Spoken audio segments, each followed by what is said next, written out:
What's happening, everybody? On today's show, spring game dates are set across the SEC. We'll run through who's playing when. Ole Miss basketball makes it official, hiring Chris Beard. Was it the right move? And Mizzou, they get things started this weekend with their spring game. We'll talk with John Miller about a possible quarterback controversy heating up in Como. Locked on SEC starts right now. Locked on SEC, your daily podcast on the Southeastern Conference. Part of the Locked On Podcast Network, your team every day.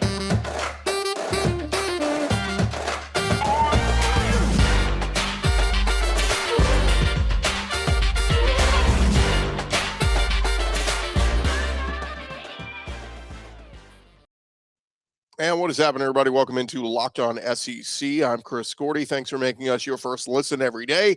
And remember, Locked On SEC is free and available on all platforms, including YouTube and at LockedOnSEC.com. Let's jump into it. Let's go around the conference. Boots out to the right. Intercepted. Makes the handoff. Throws. What a catch. Around the conference. And spring games are set to start this week in the SEC. Well, really just one. It's Missouri. They are first up with their Black and Gold spring game happening this Saturday, noon Eastern, 11 a.m. Central. Will be streaming on ESPN Plus and SEC Network. We'll preview that game with John Miller, host of Locked On Mizzou, coming up in a little bit. But the rest of the games, well, everybody else, they're in April. Starting on April 8th, it'll be Auburn with their 8A and Vanderbilt with their Black and Gold spring game. Then Thursday of that week, Thursday, April 13th, it'll be Florida with their Thursday night game, the Orange and Blue game. The following weekend, Saturday, April 15th, that's when majority of the league will be having their spring games. It'll be Arkansas, Mississippi State at noon Central, followed by Tennessee at 2:30 Eastern. Ole Miss with the Grove Bowl at 3 Eastern. Georgia with the G-Day at 4 p.m. Eastern, along with Texas A&M and their maroon and white game. And then that night, the evening of April 15th, will be South Carolina's Garnet Black spring game. The following weekend, Saturday, April 22nd, it'll just be LSU and Alabama. And SEC Network announced they will do a spring access for Kentucky football. Remember, they're not having their spring game because of construction happening at Kroger Field. But nonetheless, Kentucky will have some kind of coverage there. So all those spring games will be broadcast on the ESPN Plus or SEC Network. Plus, with the exception of Georgia's G-Day, will air on ESPN2. So they get the big national broadcast while everybody else is streaming. But, SEC Network, they'll tend to, in the days after the spring game happens, they'll air like the overnight, on a Monday night at 3 a.m. You can catch Ole Miss's Grove Bowl or something like that. So anyway, SEC Network announcing all the spring schedule there for all the spring games. Auburn announcing their spring date or their time set for their game. It'll be at 1 p.m. Central on April 8th.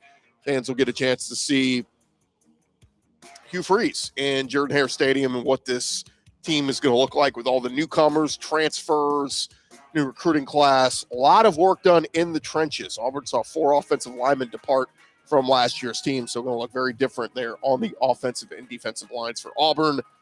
So we'll see what they look like coming up on April 8th. And other news over at Alabama, we know, of course, they hired 2 new coordinators this offseason. On Monday, Alabama AD Greg Byrne revealed the Alabama Compensation Committee approved contracts for the new coordinators. According to AL.com, Kevin Steele going to get a 3-year deal running through 2025. That'll pay him $1.9 million a year. And Tommy Rees, OC coming from Notre Dame, he will get a 3-year deal starting at $1.9 million this year. It'll increase by $100,000 each year after that. So basically, same deals, making just a hair under 2 years for both Tommy Rees and Kevin Steele. Will they work out? Will they be successful? Time will tell. Alabama finished number 4 in scoring offense last year, averaging over 41 points per game. But, that guy Bryce Young, the Heisman winner, he's gone. So time to figure out, is it Ty Simpson, Jalen Milroe, who's going to run this Alabama offense? And how will the defense look with no Will Anderson? Dallas Turner's back, but some new pieces there on the defense for Alabama. All right, in recruiting news, good news for Arkansas on Monday afternoon. They picked up a commitment from 4-star athlete Noreel White. He had offers from all across the SEC. He is the number 40 athlete in the country, number 10 player from the state of Mississippi, 6 foot tall, 170 pounds. could end up playing on either side of the ball. His primary recruiter is co-defensive coordinator Marcus Woodson. So you got to think he's probably going to play on the defensive side of the ball. Arkansas now has 3 commitments for their class of 2024. Meanwhile, Eli Drinkwitz, he picked up a quarterback commit for his 2024 class. Quarterback Daniel Kalin announced his commitment to Mizzou on Monday. It offers from the likes of Miami, Virginia, North Carolina, Colorado. He's 6'2", 200 pounds. Was just the full-time starter for the first time last fall as a junior.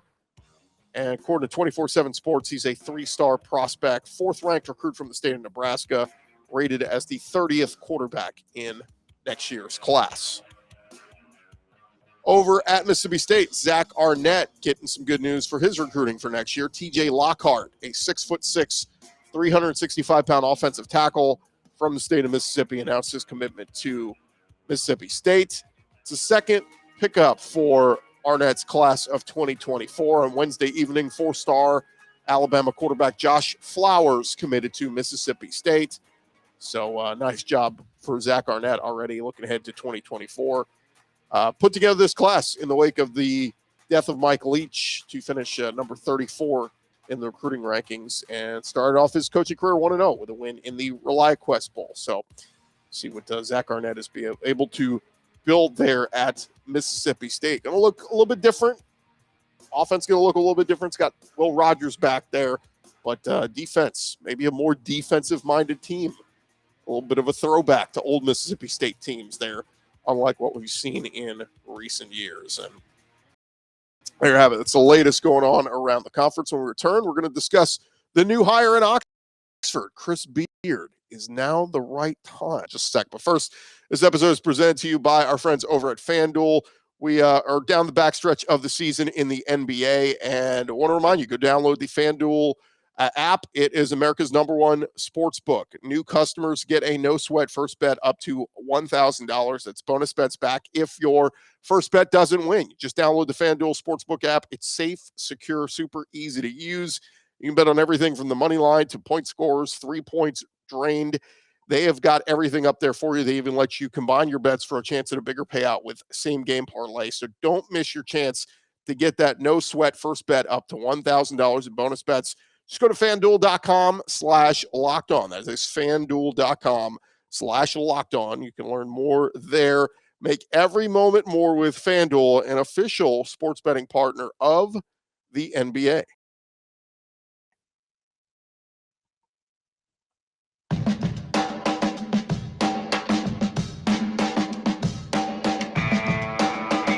We're along here, Locked On SEC. We're going to talk with John Miller, host of Locked On Mizzou, in just a little bit. We'll start previewing that Missouri spring game with him as they get underway this weekend. But first, we did have some big news happen yesterday in SEC hoops. The Ole Miss Rebels officially hired Chris Beard as their new head coach. A little more than 2 months after he was fired at Texas, Beard was named officially the head coach at Ole Miss. Texas made the move to fire him after he faced a felony domestic family violence charge stemming from a December 12th incident involving his fiancée. The case was later dropped by a local district attorney. At the time, he had 5 years left on a 7-year guaranteed contract, but it did include a provision where he could be fired for cause, and he was. And so Ole Miss, they are now hiring Chris Beard, 4-time conference coach of the year, coach of the year. He has led 3 different programs to the NCAA tournament since 2016, including an appearance in the 2019 national championship game and an Elite 8 run with Texas Tech. As a head coach, man, he's good. 237 wins, 98 losses. It's one of the top winning percentages among active coaches in the country. He wins more than 70% of his games. Also has a career mark of 11-5 in the NCAA tournament, is a perfect 5-0 in the opening round of the NCAA tournament. Chris Beard is a very good coach. Nobody is doubting that.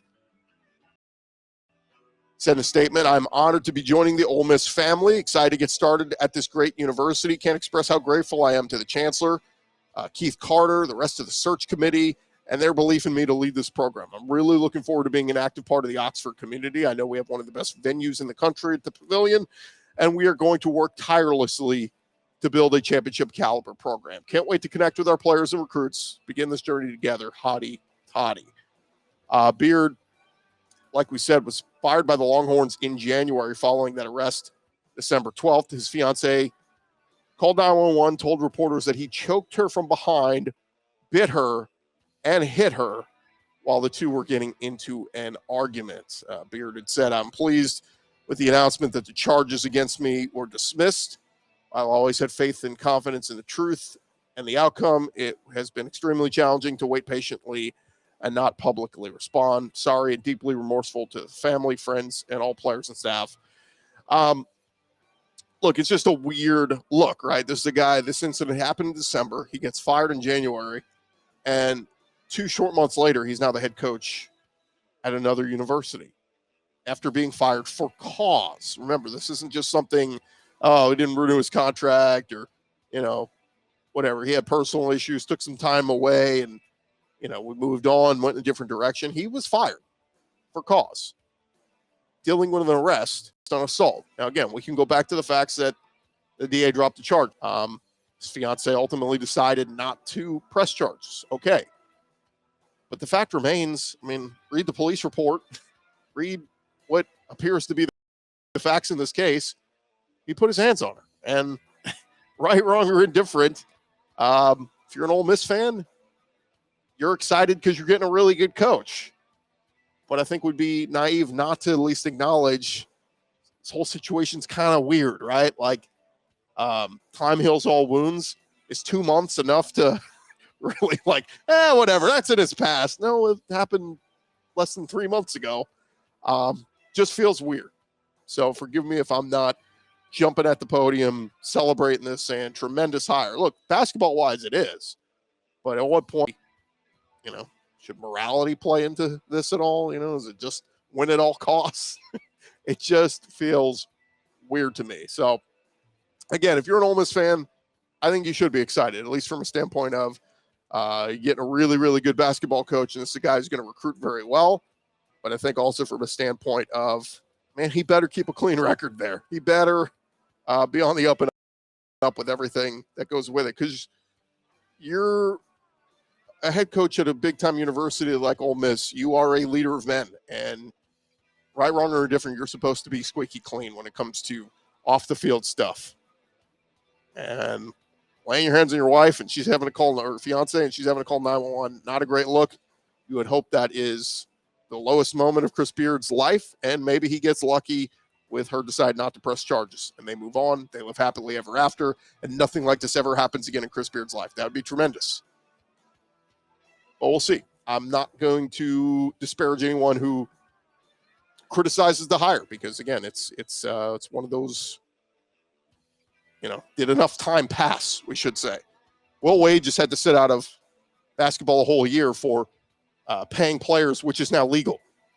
And he had to sit out an entire year. Chris Beard gets to come back to the game in 2 months at a different school, paying him a lot of money. Just feels a little odd to me. But he's going to hit the recruiting trail very hard. Jordan Burks, apparently a 4-star recruit in the 2023 class, according to sources, will remain committed to Ole Miss after speaking with newly hired head coach Chris Beard. So Jordan Burks going to stick with his commitment with the Rebels. And report yesterday, Ole Miss has contacted Wofford transfer BJ Mack, according to On3 Sports. Averaged close to 17 points a game last year, 5.5 rebounds, 1.4 assists. Currently one of the top players in the portal. Wofford transfer BJ Mack, and Chris Beard already reaching out to him. So we'll see what happens. Again, you look at the landscape of the SEC and the head coaches, man, the SEC West is loaded. When you talk about Nate Oates at Alabama, and man, look at Auburn, Bruce Pearl. Look at Arkansas, Eric Musselman getting to a couple of Elite Eights. Mississippi State, Chris Jans has them in the tournament. Buzz Williams at Texas A&M, fantastic year. Finishing second in the SEC West. Matt McMahon at LSU, year one was rough, but we'll see what he does when he starts to recruit and get his guys in there. But now Ole Miss, who was bottom of the totem pole, now get a very, very good head coach in Chris Beard. We'll see what he can do there. Thank you guys for making Locked On SEC your first listen every day. Coming up next, we're going to preview the Missouri spring game with John Miller. That is coming your way in just a sec. Continue on here on Locked On SEC, and it is that time of year, of course, as we've been talking. Spring ball about to get underway in Missouri, doing things a little bit differently. They're ahead of the curve on everybody. They're going to have their first spring game coming up this weekend, and nobody better to get on than our buddy John Miller, host of Locked On Mizzou, and he joins us now. John, what's going on, man? Oh, not too much. Just getting ready for this NCAA tournament. And like you said, the black and gold game on Saturday, too. I got plenty to keep me busy. Yeah, we'll get into the basketball in just a little bit, but we are talking a lot on spring football. And so give me your general takeaways just from what you've seen, what you've heard. I guess what's kind of been the biggest focus for Eli Drinkwitz and staff coming out of spring ball, getting ready for the spring game? Well, certainly it's the quarterback position, and I think that's kind of been the case every year but one so far in the Drinkwitz era for Missouri. And last season, Brady Cook was Missouri's starter to, I would say, mixed results, had some good moments and some not so great moments either. Really finished pretty strong the season, but now is facing an offseason recovery from shoulder surgery. He had a torn labrum that he actually injured against Kansas State in week 2. And the scuttlebutt around the program right now seems to be that he's probably not going to be your starter this coming fall, healthy or not. It's probably going to be some combination of a couple really highly recruited guys from the last couple cycles. One of them was on the squad last year. That's Sam Horn. He's a 4-star kid from Georgia, real talented. In fact, is on the Missouri baseball roster. Looked really good in his first outing. His second outing, he left the game early with some elbow pain. Everybody, including me, was worried he may have had a serious elbow injury, but as of now, he's back throwing the football at practice, not throwing a baseball yet. That's a little bit different of a motion, as you know, Chris. So that's what's interesting there. And of course, Jake Garcia, transfer from Miami, former 5-star recruit. Interesting player, hopefully a guy that maybe maybe his struggles last season with the Canes were, in my opinion, due to an offense that just kind of collapsed around him. So hard to evaluate him last season, but right now he's getting a lot of reps along with Sam Horn. No question about that this spring. Yeah, let's get into a little bit more there, I guess, with Jake Garcia. I mean, he was a highly touted guy, and Miami seemed to like him a lot. But, like, where are the Missouri fans on Brady Cook? I mean, is it one of those things that's understood that when he's back healthy that, okay, you shouldn't get Wally Pipp just because you had a little injury, you should be able to come back? Or are a lot of the fans wanting Garcia to grab this, or like you said, Horn? At this point, I think it's probably more the fans would probably like to see somebody new. It's sort of your classic case of, unless you have one of the studs of the league, somebody like Bryce Young, I mean, the backup quarterback is always going to be one of the most popular guys on your roster, especially when he fits the profile of Jake Garcia, a 5-star guy, a guy who's borderline 5-star, honestly, and Sam Horn, a real high 4-star kind of prospect, and somebody you probably don't get out of the state of Georgia if you don't let him play baseball. So I just think Missouri fans right now are enamored with the upside of those two guys and feel like they probably know what they have in Brady Cook. And it seems like, really, if you just read the tea leaves, Drinkwitz and the rest of the staff kind of feels that way too. It's interesting, John, as we kind of look at this team, and it's going to look a little bit different. I know Drinkwitz has talked about some guys hitting the transfer portal and leaving. Dominic Lovett is a big loss there at receiver, but keeping Luther Burden happy, I think, is key. Sure. Because, we saw glimpses as a true freshman how good he can be. But I like what Drinkwitz said at the start of the spring, that they want to move him around a little bit more and get him, in maybe the slot, or maybe he's not a prototypical slot receiver, but he's going to see a lot more targets. And look, one of your best players, get him the ball very often, and that seems to make a lot of sense. Absolutely. And you mentioned Dominic Lovett, who was also sort of an unconventional slot player, I guess. And if you think of sort of your slot player as that classic, Tom Brady, New England Patriots spot, whoever it might be, whether it's Wes Welker, somebody like that, Dominic Lovett was much more of an explosive, big-time playmaker than that, but he normally, more often than not, lined up on the inside, and I think you see that a lot more in modern college football. And I just think with Luther Burden, I think with his particular skill set, And he isn't, 6'5". He's not built like Calvin Johnson. He's probably more like 6'2" or something like that. But a guy who can break tackles in the open field, I just think it fits his skill set a lot more to be on the inside than the outside. But at the same time, no doubt Missouri's going to lose Dominic Lovett. Fortunately, other than that, that was by far their biggest loss on the team. And for the most part, they held on to their important players on the 22 deep there. Yeah, and you talk about, guys coming in, and at the receiver spot, you bring in Dennis Jackson from Ole Miss and Theo Weiss from Oklahoma, very productive. We just saw Jaden Hazelwood a year go from Oklahoma to Arkansas, had a very productive year for the Hogs, and now here comes Theo Weiss from Oklahoma with an opportunity to make an impact as well. I think him with Luther Burden, with Dennis Jackson, I mean, there's some pieces here that Missouri, whoever the quarterback is going to have a lot of weapons. Yeah, I agree. And you mentioned the Jackson kid and Theo Weiss. I think they both profile as guys who can play on the outside as well. So I think that's another reason why Burden can slide into the inside. And I'm with you. There's the beginnings of a good offense here, I think, at receiver, as long as the quarterback can play well. But I think, again, the offensive line will be a real question mark for Missouri, as it was last season. I think if Missouri can be better at that position, really that's almost as important as the quarterback position, in my opinion. That's how bad Missouri struggled up front last year. Yeah, Mookie Cooper, we'll see what there is there. What about the backfield? Does it seem like, who are some of the guys in the running for grabbing that starting running back spot this year? I think Cody Schrader, who was probably the lead, he was definitely the workhorse. He led Missouri in carries last season, a transfer from Truman State, and a guy who is definitely kind of more of a 3 yards and a cloud of dust type of runner, not a big explosive player or anything like that. So in my opinion, similar to Brady Cook, I think a lot of Missouri fans would like to see a younger player who has a bigger recruiting profile in the past bubble up from the bottom of the roster and maybe take that job. Somebody like Tavoris Jones, who is a 4-star running back out of the state of Texas. Well, Missouri doesn't get 4-star running backs out of Texas very often. They've done well in Texas, but to get that type of player out of the state, that's an accomplishment. And I thought last season you saw a little glimpse of what Jones can also do, not only in the running game, but in the passing game too, which I thought was encouraging. So I think if there's one guy to watch, it would be Tavoris Jones in the backfield. Defensively, they get some pieces through the portal. Joe Moore comes over, Trevez Johnson from Florida.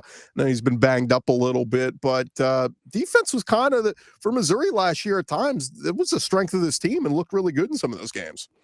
Absolutely. I think Missouri was really good defensively, other than really the Tennessee game. And maybe you could throw the bowl game out too, but everybody seems to throw the bowl game out these days. But other than the Tennessee game, I thought Missouri was pretty excellent all season defensively. And really the biggest part of that, in my opinion, was Ennis Rakestraw and Chris Abrams-Drain, a couple corners on the outside that allowed Missouri to play aggressive man-to-man defense. And more often than not, bring 5 or 6 guys, sometimes even 7 in pressure and hold up. You saw Missouri do that over and over again against Georgia in particular. They just weren't respecting the Georgia receivers that were in that ball game. You saw Georgia got more healthy at the end of the season at that position, made a big difference. But in that particular game, Missouri hung in there with that. And since that foundation is back, I think you'll see a similar type Missouri defense this year, despite losing a couple key defensive ends. As long as you got those corners, I think we can make stuff happen because, again, we don't have to rely on just rushing 4. All right, John, before we let you go, look, we're all filling out our brackets. We're all looking at this thing. Dennis Gates, really nice year 1 at Mizzou, 7 seed, but against the dreaded 10 seed Utah State, a very dangerous team. Give me a reason why we should be picking Mizzou to take care of business against Utah State, advance in the bracket. Well, to your point, over at FanDuel Sportsbook, the Tigers are 2.5-point underdogs, despite being the 7 seed. But to me, this isn't maybe as tough of a matchup as it looks on paper.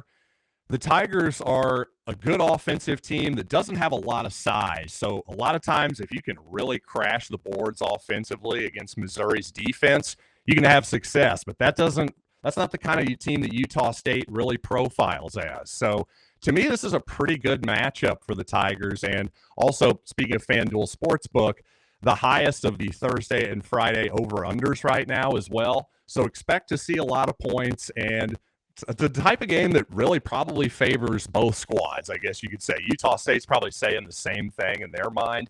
Just as a Missouri fan, I just think we're a lot more battle-tested than Utah State if you look at their schedule versus ours. And, yeah, if you're going to give me the 2.5 points, I'll take it.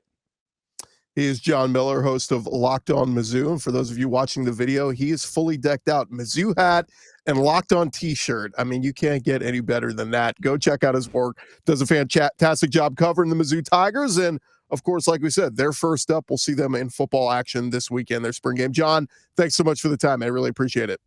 Thanks, Chris. Appreciate it. All right, that is going to do it for this edition of Locked On SEC. Again, thank you guys so much for making us your first listen every day. Now you can go make your second listen. Check out the Locked On College Basketball podcast. They're breaking everything you need to know down for your bracket. Locked On College Basketball, wherever you get your podcast. I'm Chris Gordy. This has been Locked On SEC. We'll talk to you guys tomorrow.